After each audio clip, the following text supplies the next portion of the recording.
Thanks for the opportunity to talk about a Bible study booklet and a seminar that I have put together entitled Grace Transforms Sexuality. I'm sort of a practical guy, so I want to put some tools together from a biblical perspective that can help a guy in his everyday struggle with lust, because that's obviously a challenge for us as men, and particularly, of course, we know a big challenge with the availability of pornography on the internet and through cable. I put together some of those biblical principles a few years ago and shared a few of them in various settings.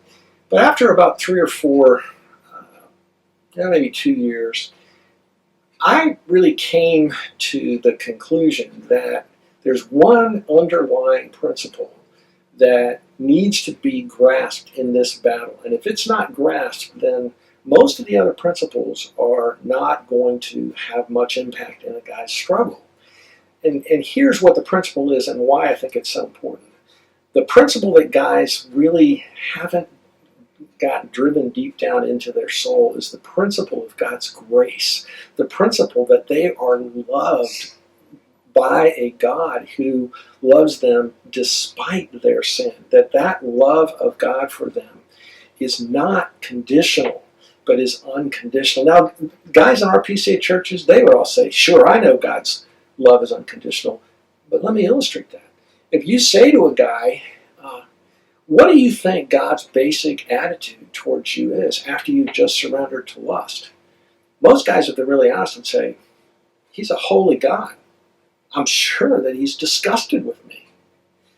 And then I will say to a guy, let me ask you a question. If your boss wanted to have breakfast with you once a week, every Monday morning, but you thought he found you to be disgusted, that his basic attitude towards you, he was disgusted with you, would you want to have breakfast with him?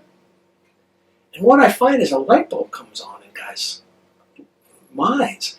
And all of a sudden they realize that Satan, the accuser of the brethren, is burying them under a load of shame over the guilt that Christ has paid for.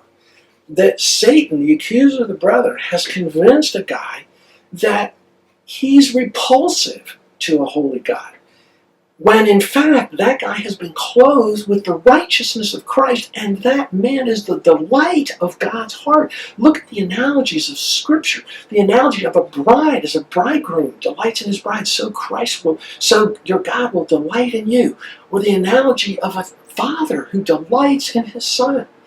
And so what I have come to believe about this battle for the heart of a man, as I see the idol of lust taking over in so many men's lives, is that if they're allowing shame to overcome them, then that shame's going to push them away from the very intimacy with Christ Himself, which Paul said to the Corinthians was the answer to his deepest longings. Paul's answer for those who were struggling with lust in 1 Corinthians 6 is not try harder. It was, don't you know that you were made for God and He's the answer to your deepest longings? Satan knows that if he can bury guys under shame, that they will be repulsed away. They will go somewhere else, further down into themselves, further into isolation, the very isolation that makes them hunger for the false intimacy of illicit sexual involvement. So I redid my whole approach to this battle with still some practical, helpful ideas about this battle and watching over my heart, but rooted in an approach that I think helps a guy take the concept of grace from his head down to his heart, and really changes the way he thinks about his battle with sexual lust. I am really concerned about the way that this battle is impacting our guys, especially our young guys today in the 21st century. And I believe that the help that can really be a help to them, the approach that can in fact help them, has to be rooted in grace. And so I just want to recommend Grace Transforms Sexuality. It's a men's study that's very careful. It doesn't shame a guy. It lets him be as honest as he feels comfortable being over time.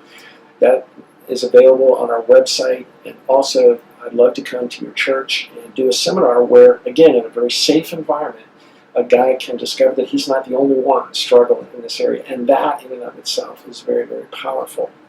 So you can find out more about the seminar through www.forgingbonds.org.